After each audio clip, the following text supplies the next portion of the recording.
Müsағит Хабибуллин. Илшегә үлем юк. Жикмәргән кайда булай озак йөри. Килер ул атам, бер кайда китмәс. Хош, бик югалмасын, ул миңа кирәк. Тәтеш шәйхне дә дәштеңме? Тәтеш шәйхне дә дәштем атам. Шәйхең игелекле кеше дип җиткерделәр. Әллә мәйтәм, Болгар калага бирәсеңме үзен? Пәһлеван Мәхмүд тагын җибәрер әле. Рәхмәт аңа. Болгарны онытмый, якын итә. Әйе, якын итә. Табибларны, галим-гөләмәне, акыл ияләрен үргәнешкә дәшә. Ә безгә шәйх мәйх Мулла Мунтагайны бире җибәрә, диде Әмир хаҗи. Бәрәкалла, бәрәкалла. Бик әйбәт, бик хуп. Елга тугайсыз кеше кардәшсез булмый. Вәзир камай кая китте тагын. Ә шәйхләр мәсьәләсендә углан җибәрсен, килсеннәр. Дин тапкан, ил тапкан дигәндәй, Вәзир камайны кала Тарханы кунакка алып китте. Хош, Тархан белән аралашуы әйбәт. Алай да монда булу хәерлерәк булыр иде. Тынгысыз булды бу Вәзир камай да, һич янда тормас, китә дә югала. Атам, нигә Кәтип Хафизны алып килмәдегез? Минем аны бик тә күрәсем килә иде. Анаң җибәрмәде.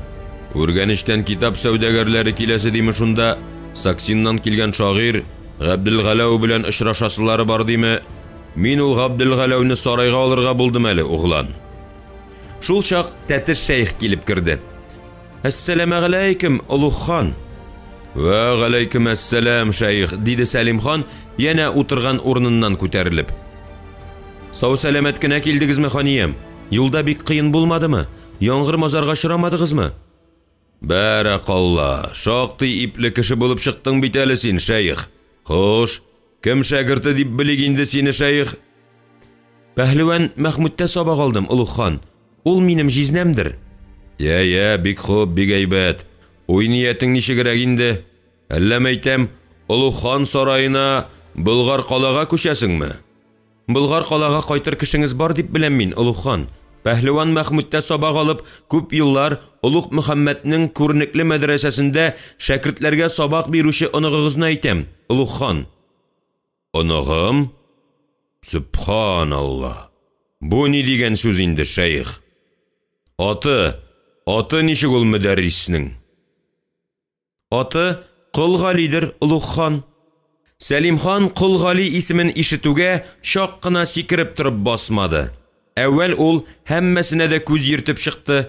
Әйе, барысы да ишеттеме имеш, шәйх хәбәрен.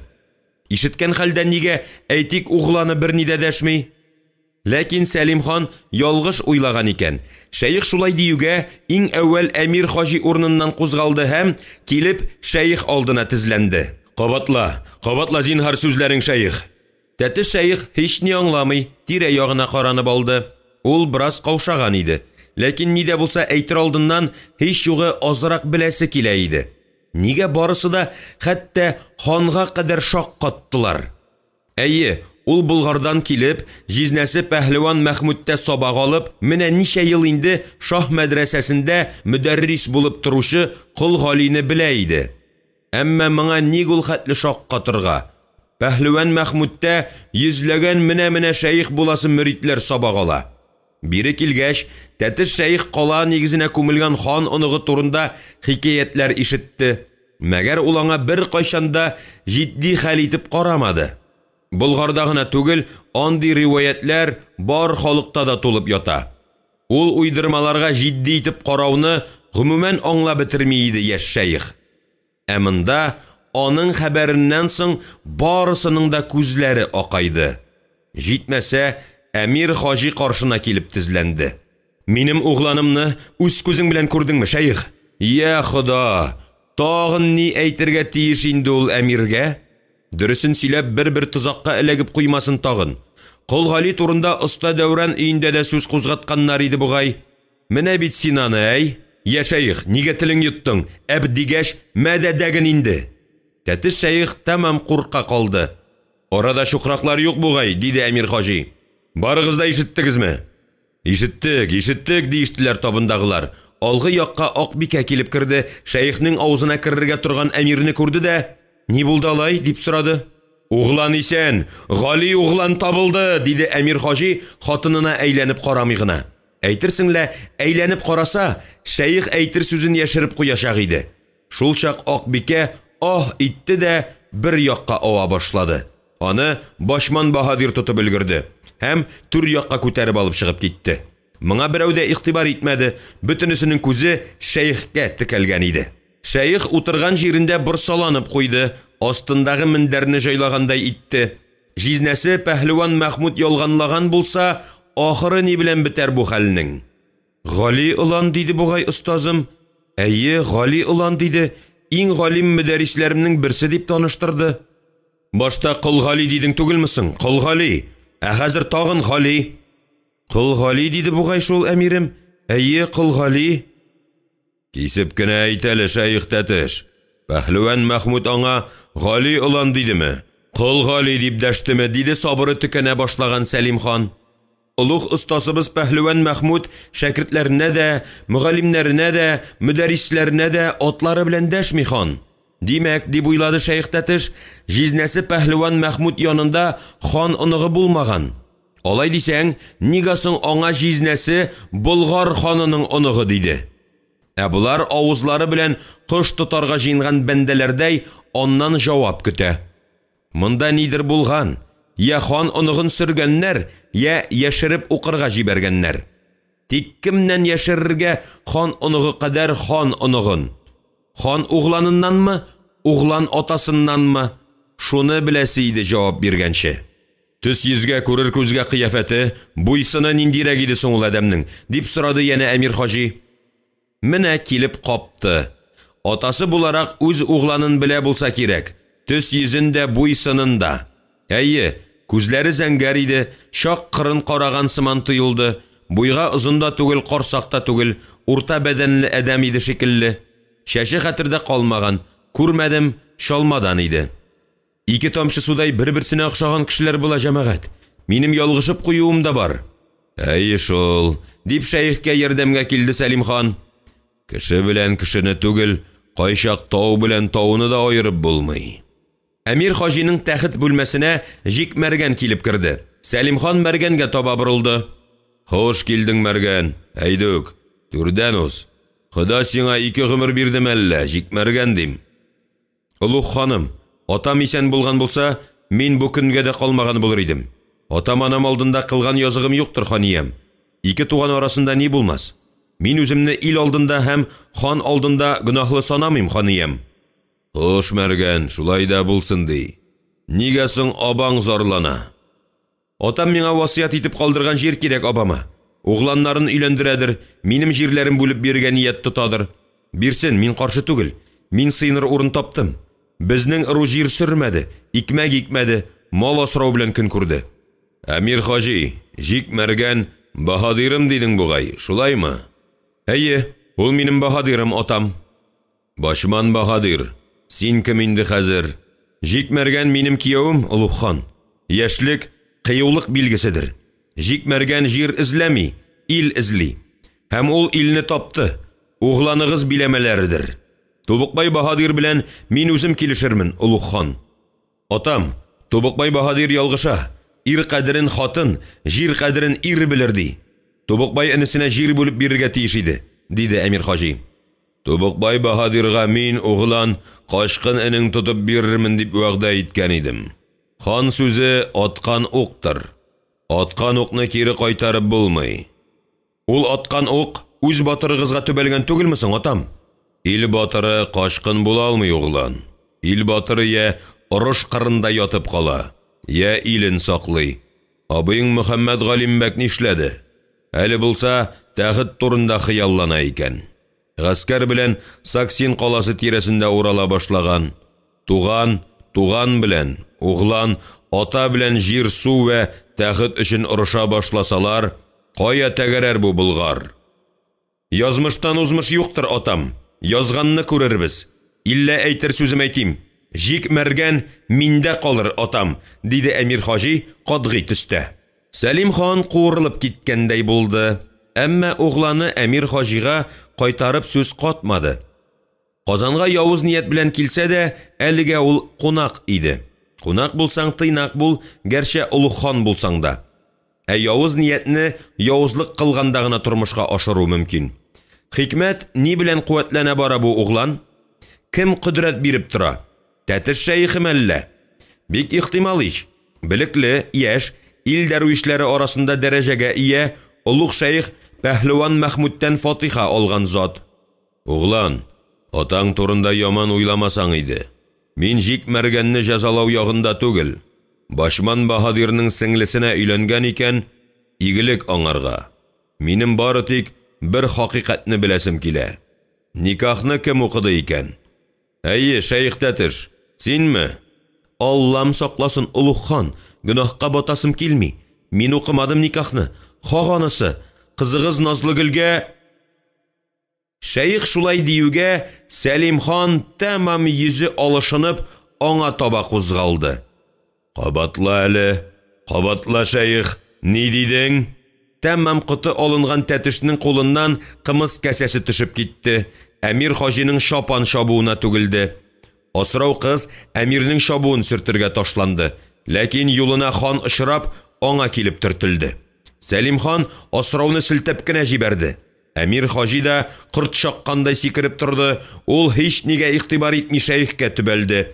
Тәтеш шәйх ышкылык тоткандай ыкмык итте дә, соңгы чарасы иде бугай, авызын тотып, күңелем булгана дип, күрше бүлмәгә чыгып китте. Сәлим хан белән Әмир хаҗи һич ни аңламый күзгә күз карашып алдылар. Ул да түгел, Әмир хаҗи шәйх артыннан юнәлде. Бүлмәгә килеп керүгә, ул шәйхне урап алган асрауларны сибеп җибәрде дә, шәйхнең изүенә килеп ябышты. Нәрсә Назлыгөл шәйх? Никахны Назлыгөлгә кем укыды? Кайда? Әмир хаҗиның күзләре акайган, авызы кыйшайган, ил башы үз-үзен белештермәс хәлгә җиткән иде. Әмир, угланың исән, үргәнештә мәдрәсәдә мөдәррислек итә. Бу хак Әмир, диде шәйх ашыга төшебрәк. Шәйх моңа чарасыздан барды. Әмирнең акайган күзләрен күреп, кыты алынудан. Әмир хаҗи шәйхнең изүеннән җибәрде, агарынып, лып итеп, шәйх янәшәсенә сәкегә утырды. Бары тик бер тын торгач кына авызына карап торган асрауларга "Тиз булыгыз, бикәне дәшегез", диде. "Ах Аллам, ни булды тагын?" дип килеп керде бикә. "Бикә", диде Әмир хаҗи, аңа карамый гына акылдан шашкан берәүдәй. "Бикә, Гали углан исән, үргәнеш мәдрәсәсендә мөдәррис." Ах бикә кинәт агарынып китте. Һәм янә әкрен генә ишелеп төшә башлады. Әмма асраулар бикәләренә йыгылырга ирек бирмәделәр. Кулларына күтәреп, хатын-кызлар ягына алып чыгып киттеләр. Кайдандыр киндек әби килеп керде, кызларны туктатып, бикәнең йөзенә дуга укый-укый ашуташ суы бөркеде. Һәм асраулар, "Әбием, анда Әмиргә әллә ни булган" дигәч, түр якка ашыкты. "Балакаем, ни булды?" диде ул, тәтеш шәйхкә игътибар итмичә. Ил башының күзләренә карады. Бикәнең хуштан язуын киндек әбинең беренче генә күрүе түгел иде инде. Артык исе китмәде. Ничек язган булса, шулай исенә дә килер. Менә Әмирнең төсе кашып, агарынып утыруын әүвәл тапкыр күрүе иде. Әйе, хатын-кыз гел юктан да хуштан яза. Аңа Ходай Тәгалә шулай язгандыр күрәсең. Ә инде ират мингерәүләнеп утырса, хәлләр яман. Я бер нәрсә буласы, я төннән көн туасы. Әнә шуны аңлап алды Әмирне күрүгә күпне белгән киндек әби. Ул арада Сәлим хан килеп керде, һәм Әмир янәшәсендә утыручы киндек әби янына килде дә, "Сыз моннан тиз бул, овырлы карчык", дип ыслады. Бүлмәдәге асрауларны һәм киндек әбине гүя җил алды. Тәтеш шәйх исә ике кулы белән авызын каплаган килеш, күзләрен шар ачып, калтыранып утыра бирде. "Атам, Гали углан исән. Исән. Үргәнештә шах мәдрәсәсендә мөдәррислек итә", диде Әмир хаҗи һаман бер ноктага караган рәвештә. "Суга батучы саламга тотынып булса да кытылырга тели ди. Без дә шулай углан. Син дә бу иблискә ышандыңмы? Ни сөйләгәнен беләме соң ул үзе? Күрәмсең кыты алынган, ниләр кылана?" Сәлим хан ишеп киткәндәй шапанына төренә төште. "Улуг хан", дип тәтеш шәйх аның алдына килеп йыгылды. Мәгәр Сәлим хан аны аягы белән тибеп кенә җибәрде. "Ялганчы буш бугаз. ат койрыгына тагарга кирәк үзен. Мин ялганчымы, Улуг хан, диде тәте шәйх һәм турып басты. Хәтта башын шия төшеп, мин бер кайчанда, бер кемгә дә ялганламадым. Бу хәлгә Сәлим ханның күзләре акайды, ияге күтәрелде. Я, шәйх, тагын ни әйтерсең? Кызыгыз Назлыгөлгә никахны мин укыдым, Улуг хан. Мин. Үргәнештә түгел, монда, Казанда. Күз алдында таш ярылып су чыкса, бу хәтле шаккатмаган булыр иде Сәлим хан. Әле генә тел яшергән һәм идәндә аяк астында аунаган шәйхнең кыланышына ис китмәле иде. Тәкәбберлек дисең үзендә, горурлык хисеме, һавалану шарасымы, солтаннардан алган диярсең. Бер дә рухы сынган кешегә охшамаган иде бу шәйх. Бит яңа гына ханның аяк астында аунады. Кем белән? Кайда укыдың Назлыгөлгә никахны, шәйх? Ир егете кем дип белик инде? Оста Дәүран, Улуг хан, кызың Оста Дәүран кулында. Сәлим хан башта ни әйтергә белми бүртенде, кызарынды, муен тамырлары кабарып чыкты, ахыр арыслан кебек бакырып җибәрде. Кем дидең? Кабатла кабахат. Кем дидең? Оста Дәүран, Улуг хан, Оста Дәүран, диде тыныч кына тәте шәйх. Әйе, хәзер инде тәте шәйх гаять дәрәҗәдә тыныч иде. Аңардан илгәреге курку кашкан. Ул һәр сүзен кисеп куйгандай, һәр кем ишетелерлек итеп әйтте. Ишеттеңме, оглан? Ишеттеңме ни ди бу дивана? Ул минем бердән бер кызыма Кылчура Дәүран белән никах укыган. Никах.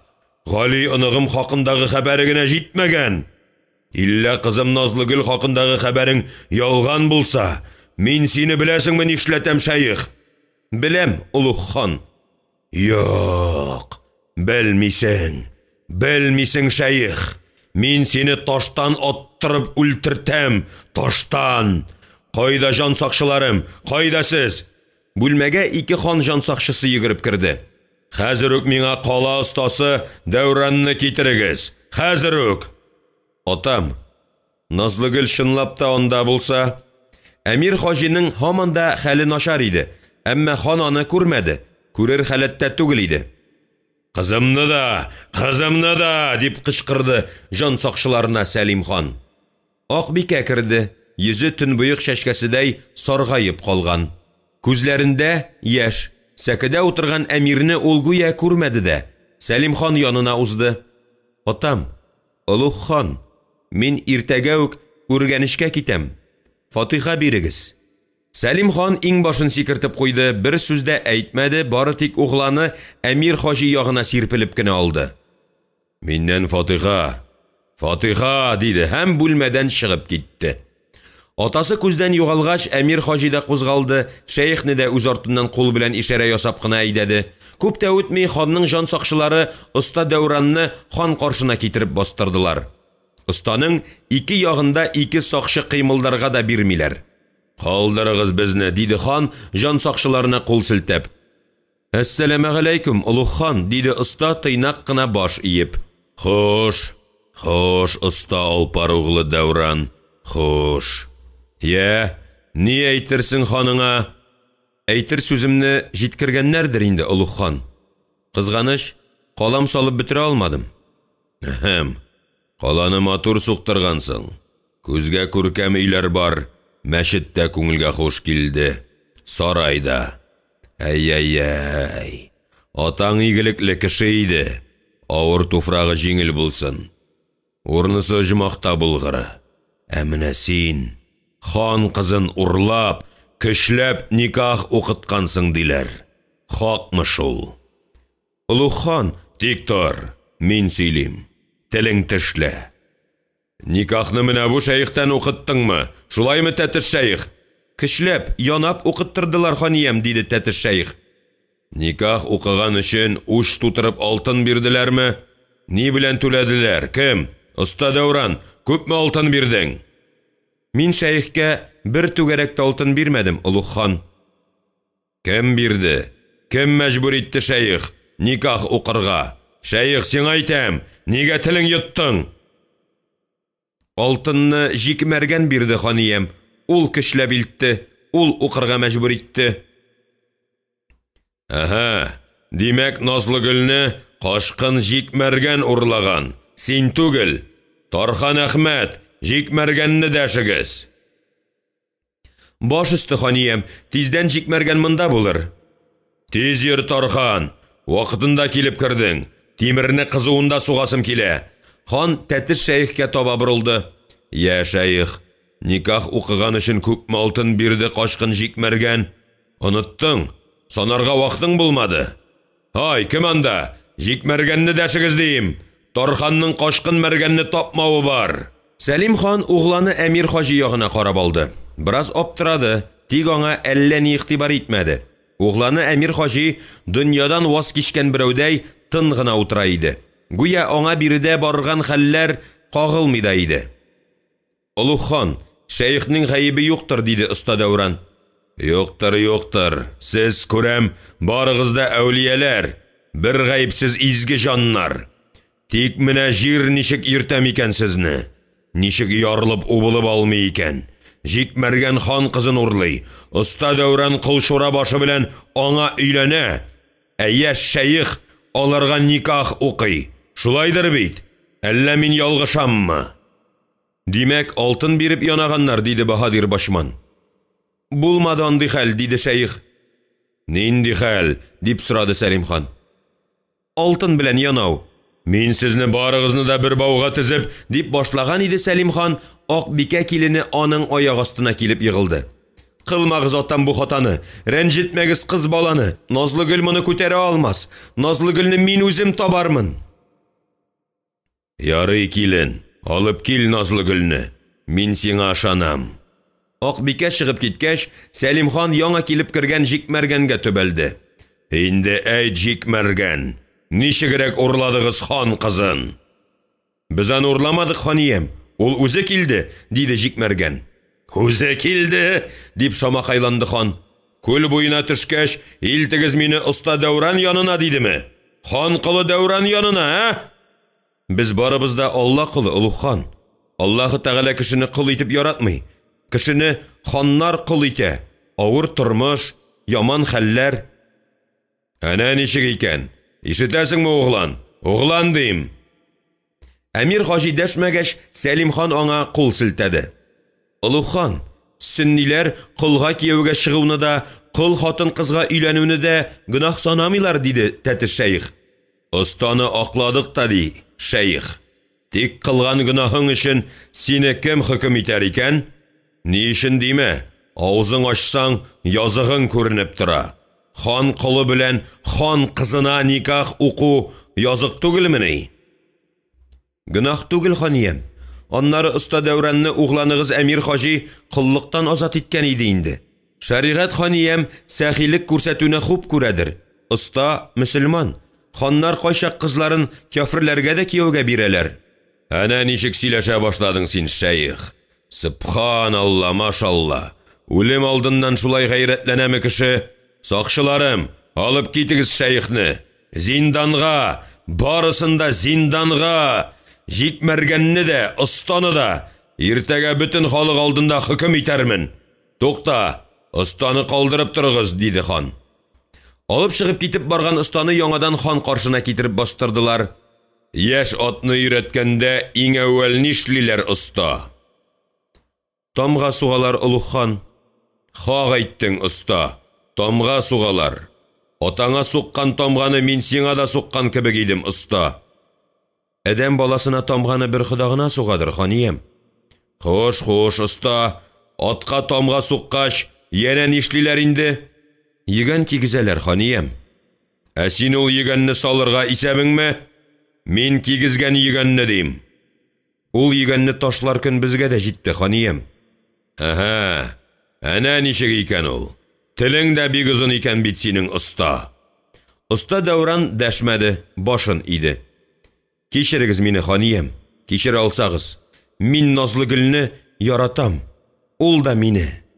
Сәлим хан тәхет бүлмәсендәгеләргә күз йөртеп чыкты. Тышта ниндидер тавышлар ишетелә башлады. Сәлим хан ияк кагып кына ишек янында торган жан сакчыларына карап керергә кушты.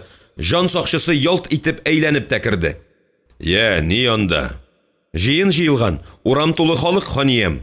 Оста Дәүранны алып чыкканда, Сәлимхан аңа карап калды һәм йөрәге кысылып куйды.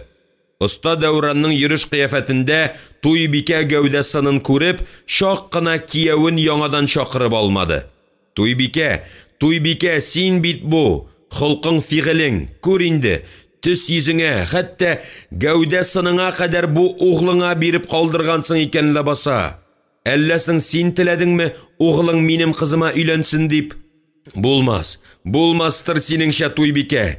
Сине яраткан идем. Углыңны барыбер Болгар калага озатырга булыр. Юлда аны арба авыпмы, атлар дулапмы кашып баргандамы үлтерерләр. Ул мине хур итте, рәнҗетте. Үлем аңа. Үлем. Назлыгөл аны яңадан күрмәс. Башкача аннан котылыр шара юктыр. Назлыгөл кайгырыр да онытыр. Үлгән артыннан үлеп булмый. Сөлек түгел, канына ябышмагандыр әле. Кем анда, кем? Мин бу атам, дип хан кызы Назлыгөл ханга таба ургылды. Атам, кызым, күз нурым, балакаем, Назлыгөлем. Сәлимхан кызын кочагына алды да күз яше белән елап җибәрде. Атам, сине күрер көнем дә бар икән. Анам исәнме, бире килмәдеме? Киндегә бини хәлдә, Кәтип Хафиз мөгаллимем. Мине югалтыгыз. Атам, мин югалмадым. Югалтык, балакаем, югалтык. Илля Ходай бар икән әле, бар икән. Я Алла, күзләремә генә күренмисеңме, балакаем? Атам, Дәүран кайда? Кайда минем ирем? Дәүран минем кылым, балам. Кыл кеше синең ирең була алмый. Ул минем ирем, атам. Синең кылың булса да, ул минем ирем, никахлы ирем. Сәлимхан кулы белән кызының авызын каплады. Әйтмә алай, балакаем, әйтмә. Кешедән яхшы түгел. Син кем, хан кызы? Мин аны зинданга яптырдым, балам. Ул сиңа тиң түгел. Атам, дип Назлыгөл атасы кочагыннан чыкты да, күз яшендә сөртмичә Сәлимханга карады. Атам, син аны чыгарырсың иш. Ханиям атам, диде Назлыгөл янына килеп баскан Акбикә. Атам, Назлыгөлнең аңардан. Сәлимхан аяк типте, ачуы белән килененә карады. Тик тор, килен, тик тор, дәшмә. Дәшкән бер, дәшмәгән ике откан. Телең тешле. Бар, Назлыгөлне үз ягыңа алып чыгып тор. Тынычландыр. Иртәгә мин аның белән үзем сөйләшермен. Акбикә кисәк сыгылып төшкән Назлыгөлне иңеннән кышып алды да, хатын кызлар ягына алып чыгып китте. Казыйны дәшегез, казый керсен, диде Сәлимхан. Тәхет бүлмәсенә казый килеп кергәч, Сәлимхан шак кына торып басмады. Я Алла, казый Нисбах. Әссәламу алейкум, улуг хан. Ва галейкум әссәлам, Нисбах. Син һаман исәнмени әле? Илдә чыпчык үләме, хан? Мин кеше, адәм баласы. Хәтерем ялгышмаса, мин сине Гали оныгыма бәйләгән идем кебек. Ялгышмыйсыз, хан, Гали уланга беркеткән идегез. Илля ул улан мәрхүм инде. Өең, атың кораңда бармы? Угланыгыз Әмир хаҗига рәхмәт, казые итеп тота. Хош, дуга барда дуга бар диләр. Җомгага да йөрисеңме? Йөрим, хан. Хутбә әйткән сайын иманым арта бара. Казый Нисбах, иртәгә хөкем мәйданына килерсең. Баш өсте, хан, килермен. Тик кемне хөкем итәргә исәбегез, хан? Анысы синең эш түгел, казый. Хан ни кушса, шуны кылырсың. Казый Нисбах баш иде, Сәлимхан кул селтәде. Казый Нисбах артыннан ишек ябылгач, Сәлимхан үртәлгән бер рәвештә: "Яман кешеләрне мин куам, син җыясың, углан", диде. Казый Нисбах гадел вә билекле кешедер, атам, диде ниһаят Әмир хаҗи, ләкин бер ноктага текәлгән килеш, әйтерсең атасы белән дә сөйләшми иде. Гадел кеше илдән качмый. Гали улан югалу белән бу да юкка чыкты. Казый Нисбах, атам, синең тарафтан Гали угланга бәйләүле иде. Үзе булмаса, атасына хезмәт итәрмен дип килүедер. Казый анаңа һәр чак каршы сөйләде. Хәер, яши бирсен. Калаңда урыслар да урам салып яталар икән. Урын җитәрлек, салсыннар. Мин аларга кибетләр суктырырга да рөхсәт бирдем. Кибетләр суктырт, чиркәү салдыртма. Елдан ел мин шуңа инана барам. Халык түгел, диннәр сугыша. Диннәр җир бүлешә бу дөньяда. Халык булгач, ширкәве дә булыр инде аның, атам. Халык имансыз булмый. Сәлим хан яна бер гаҗәпләнә төшеп, угланы Әмир хаҗига карап алды да, тәхеттән кубып, ишекле түрле йөренергә кереште. Бер ханнан сораганнар ди. Кем белән табында утырасың дип, ул әйткән. Мин кешеләр белән бер табында утырырга яратмыйм. Шибеннәр булгач бик җиткән дигән. Шибеннәр җыясың калаңа, углан. Шибеннәр. Җыена терәгәләм синдә хәзер. Кашкыны да, карагы да, казагы да, илдән куылган казые да. Атам, берәүдән иң яман кеше кем дип сораганнар ди. Ише аңа әйткән. Иң яманы җайлап әрли дә, рәтләп, мактый да белми торган кешедер дип җавап биргән ди. Оглан, мактаргамы миңа сине, яманларгамы соң? Мактауга мохтаҗлыгым юктыр, атам. Ә менә яманлаганыңны күп күрдем. Шөкер итәрлек булды.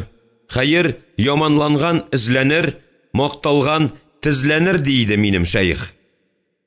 Оглан, бер хикмәт иясе, акылы таза кешенең тәне дә таза булыр дип әйткән.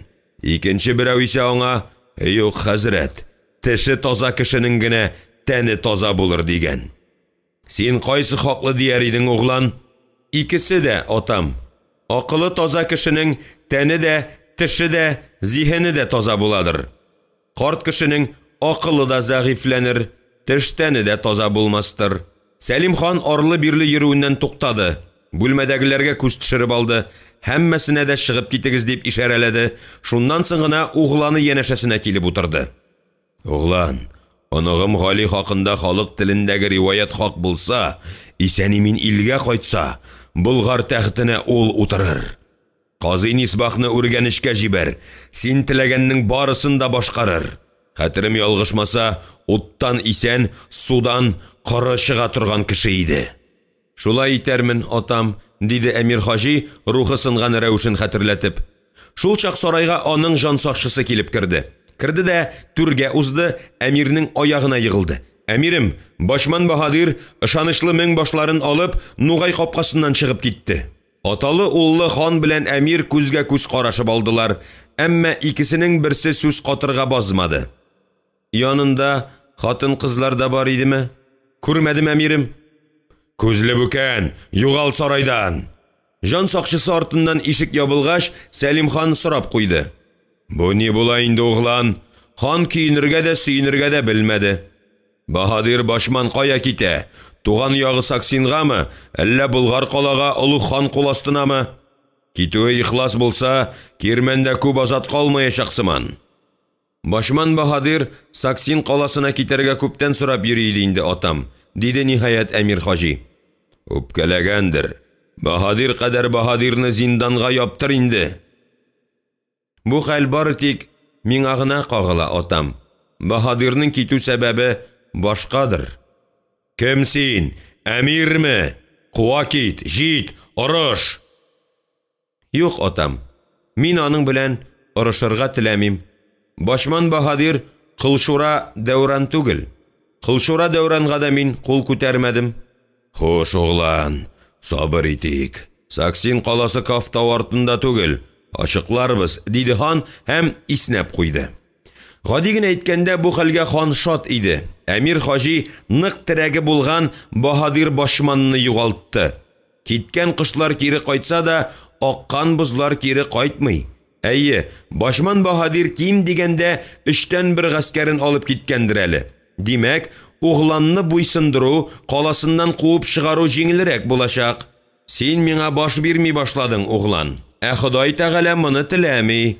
Әнә бүген Башман Баһадирны югалттың, иртәгә җик мәргәнең чыгып качса, Ходай бар ул, углан, бар. Бирәсе кылына, чыгарып куяр юлына, диләр.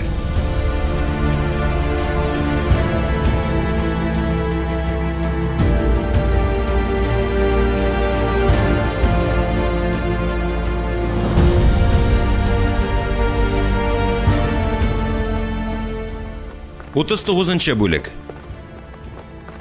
Сәлим хан урамдагы шау-шуга уянып китте. Юрган башын кайтарып, ишек катында басып торучы жан сакчысына эндәште. Нинди тавыш анда? Бар әле белеп кер.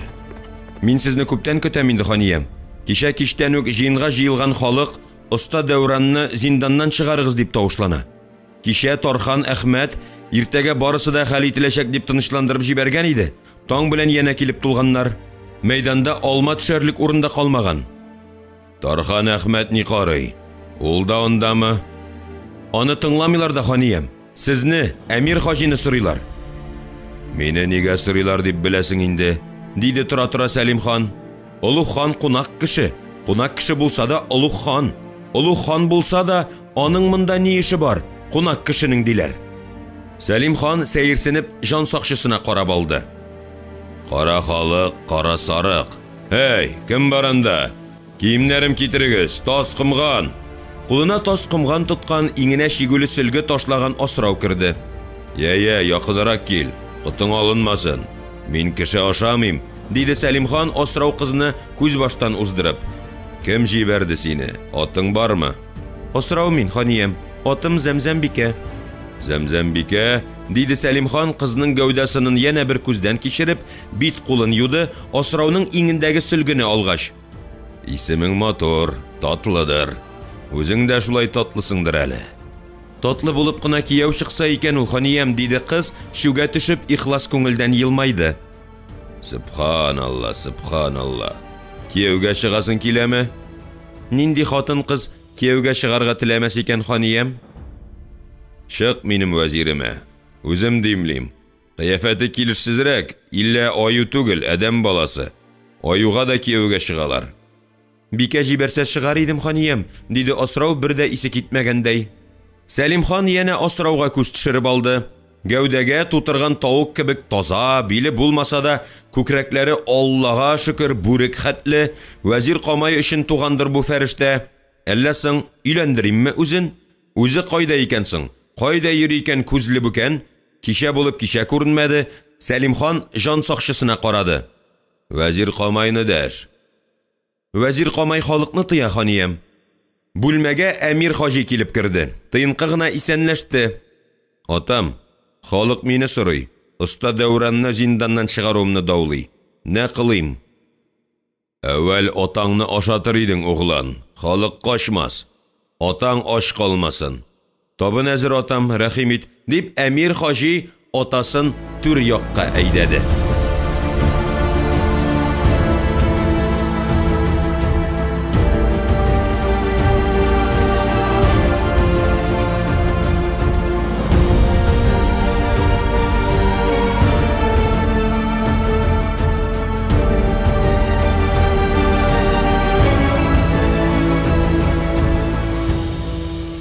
Кырыгынчы бүлек. Әмир хаҗи халык каршына атасы Улуг хан белән бергә чыкты. Тоташ бер дулкын булып, мәйдан тулы халык шаулый иде. Хан белән Әмир күренгәч, шау-шу басыла төште.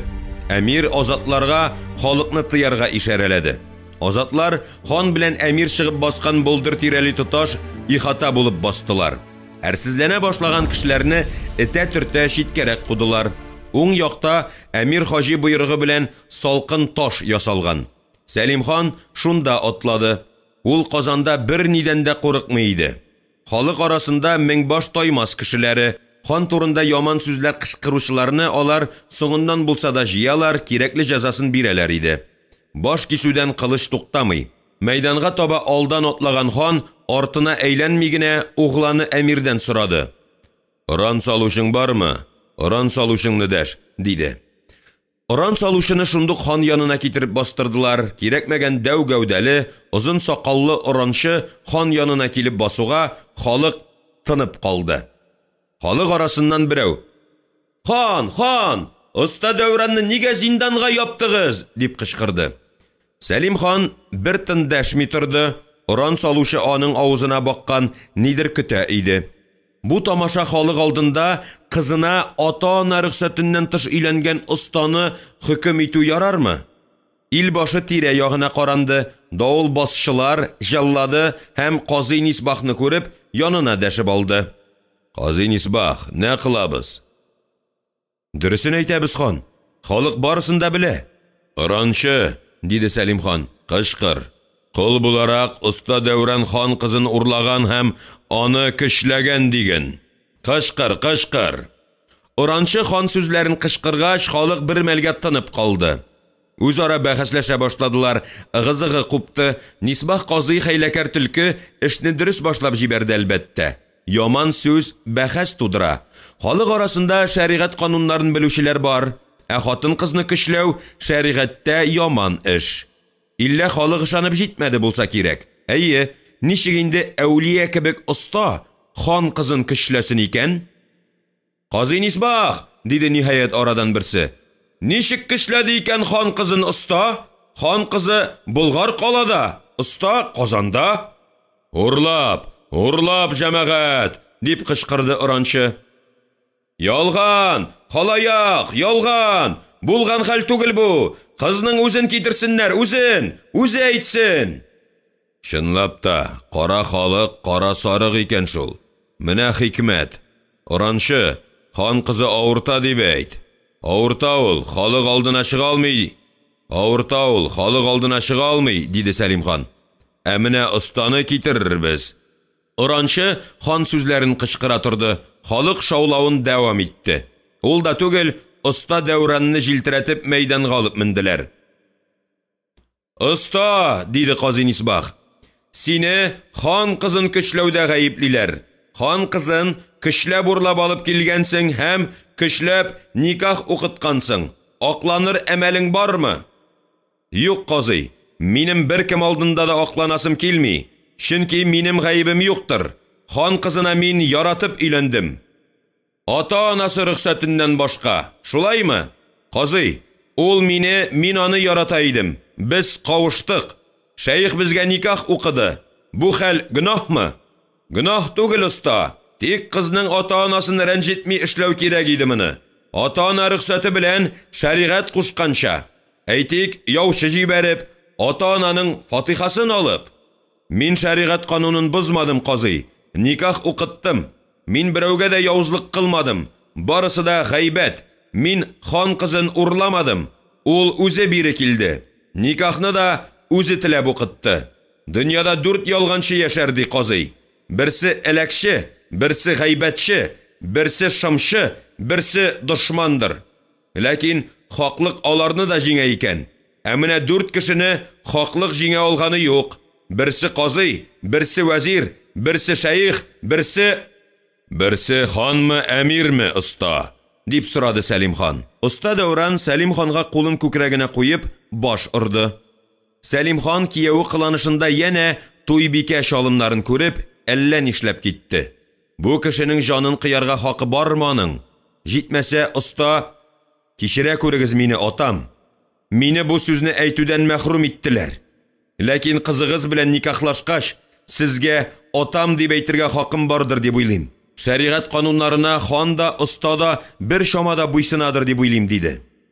Әмма шуңа карамастан, Сәлим хан монда да Сәлим хан булып калды. Җаллат кайда? Оста Дәүран гөнаһлыдыр. Хан, Оста Дәүранның кылган языгы юктыр, диде казый. Алыгыз моннан бу күзле бүкәнне, дип кычкырды җан сакчыларына Сәлим хан, Казый Нисбахка бармак белән төртеп күрсәтеп. Зинданга үзен. Атам, тыел, диде Әмир хаҗи һәм ханга таба ымсынып куйганда итте. Ләкин аны каяндыр килеп чыккан җан сакчысы туктатты. Кирәкмәс, әмирем.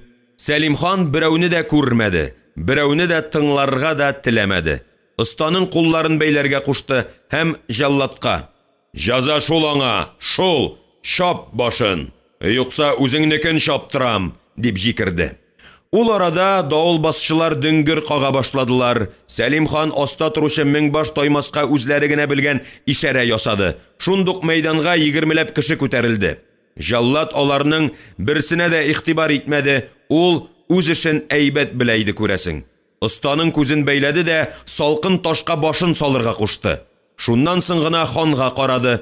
Янәсе, мин әзер, әмерең бир, хан. Шул мәлдә җаллатның аркасына ук кадалды. Җаллат капшык кебек бер якка ава башлады.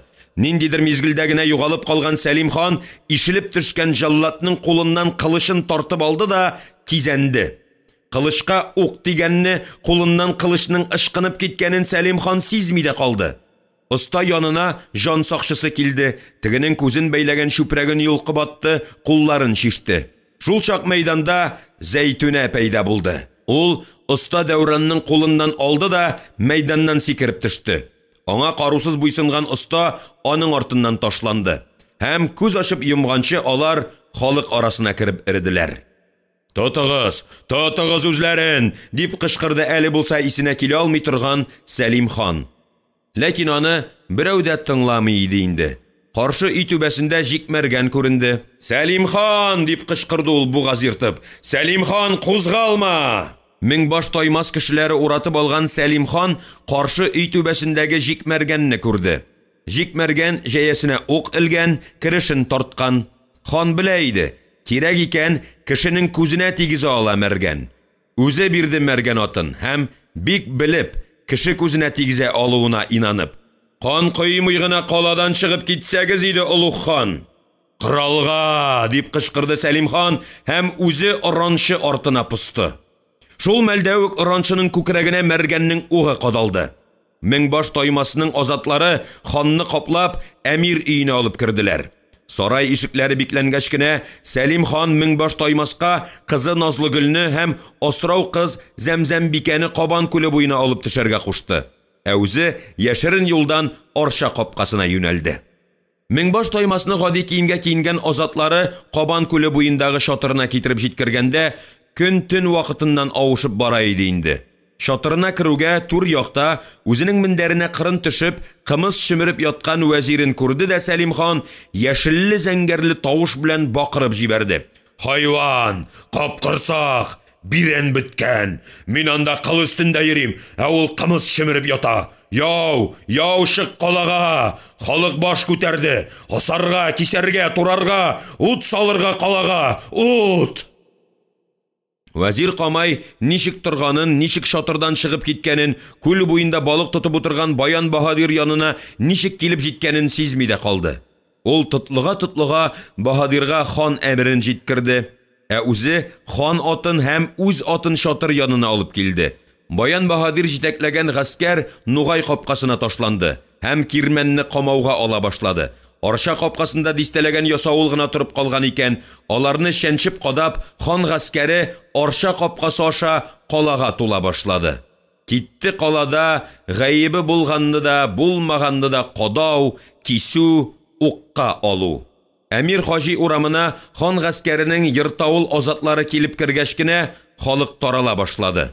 Монда халык сарайның ишекләрен ваткан, өйлешеп эшкә кирип бара иде инде.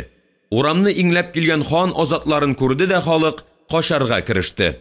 Кай арададыр бирегә килеп җиткән Сәлим хан ат өстеннән турарга, тапарга, шәншергә дип акырып торды. Урам үле гәүдәләр белән шуарланды. Шыршу, ахвах килә-килә халык йортларга тулды.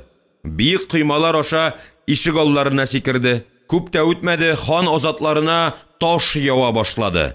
Каршы чыгучы коралланырга өлгергән кала кешеләре күренде. Сәлим хан угланы Әмир Хаҗи сараена җитте. Ханның ике ягында ике жан сакчысы, аларның кулларында кисәү агачлары. Ханның бер сүзе белән өйләргә ут сала башлаячаклар иде. Ул да түгел, булак буе ягында ишелеп күккә күтәрелеп килгән төтен күренде. Утсыз төтен булмыйдыр. Сәлим хан як-ягына күз ташлады. Ут салырлар, Назлыгөлне алып чыгып өлгерделәрме? Меңбаш таймас алып китәргә өлгермәгән хәлдә ошбу өйдә үз кызын да яндырачак иде. Хәзер инде Сәлим хан угланы Әмир Хаҗи һәм килене Акбикә турында уйламады. Кылынасы кылынган иде. Баш киселгәч, бүрек турында кайгыртмыйлар. Кинәт сарай капкалары ачылды, хан азатлары каршында Башман Баһадир азатлары пәйда булды. Алар күп, ишек алды тулы иде. Хан янында йөзләп азат калды. Баян Баһадир төп көче белән булак буйларын яндырып йөри. Башман Баһадирны китте диделәр. Ул монда, димәк угланы алдаган булып чыга. Сәлим хан бер тын ни кылырга белми торды. Орышу турында сүз дә булырга тиеш түгел иде. Баһадир Башман аларны сытып изеп китәчәк. Ул арада кай тарафтандыр атка атланган угланы Әмир килеп чыкты. Әмир атын юрттырып атасы янына килде. Атам, син калама килеп зур гөнаһ кылдың. Каламны яндырырга кирештең, кан кыйдың. Атам, синең моннан тизрәк китүең хәерлерәк булыр. Яныңдагы азатларыңны калдырырсың. Явызлык китерәдер. Җикмәргән, урап алыгыз, тулганага алыгыз хан азатларын. Шул чак 20ләп азаты белән шаптырып, Таймас Меңбаш хан янына килде. Аннан чатта тагын йөзләгән азат күренде. Сәлим хан кылычын суырып чыгарды. Азатларым, алга! Суеш, кырыш китте. Әмир хаҗиның атын кысрыклап, сарай диварына китереп сыладылар. Кемдер аңа сөңге атты. Әмир шак кына тайпылып өлгерде. Шулайда хан азатларын җикмәргән ишләре урап алганнар икән инде. Сәлим хан уртада калган. Хан, атам! Җикмәргән минем баһадирым, мин аңа ышанып гаскәрем тапшырдым, диде Әмир хаҗи. Бирелегез! Йөрмәдәй килеп чыккан Баян баһадир азатларын күрми калдылар. Җикмәргән азатлары икегә аерылды. Бер ише Баян баһадирга каршы китте. Ләкин Баян баһадир аларны мәчет ягына таба чигенергә мәҗбүр итте. Әмир хаҗи мәргән янәшәсендә иде. Ул кылычын суырып чыгарды да, «Ура! Алга!» дип Баян баһадирга ташланды. Хан баһадиры туктап калды. Ул нидер аңлап бетермәде ахрысы. Шул чак баш очында кылычын булгый-булгый Сәлим хан якынайды. Хан артыннан Таймас Меңбашлары иярде. «Туктагыз, тукта!» дип кычкырды ул тамагы йыртылыр дәрәҗәгә җитеп. «Туктагыз, кан коймагыз!» Кылыч сөңгеләрен, шукмар башларын әзер тоткан азатлар бер мәлгә тынып калды. Баян баһадир шаптырып хан янына килде. «Хан, баш күтәрүчеләрне Кабан күле янына җыйдык. Әмерең бир», диде. Моны ишеткән җикмәргән шаптырып хан янына килде. «Баян баһадир, син аларны азат итәрсең. Хәзер үк ямшың аша буйрырсың да өйләренә кайтарып җибәрерсең», диде. Урыш, кисеш, шәншешне күп күргән Баян баһадир тирә-якка күз төшереп алды һәм Әмир өй түбәсендә җәясенә ук салып торган Әмир азатларын күрде дә, янындагы таныш йөзгә игътибар итмәстән ямшысын чакырып алды һәм кычкырып: «Кабан күле буендагы баш күтәрүчеләрне өйләренә кайтарып җибәрергә, хан әмере», дип кабатлады. Гәрчә хан аңа бу буйрыкны бирмәсә дә. Җикмәргән Сәлим ханга карап алды. Хан баһадирның әмерен раслап ияк кенә какты. «Хан», диде җикмәргән, «мин сезгә сөенче әйтәм. Янымда кем торуын күрәсезме? Апанай.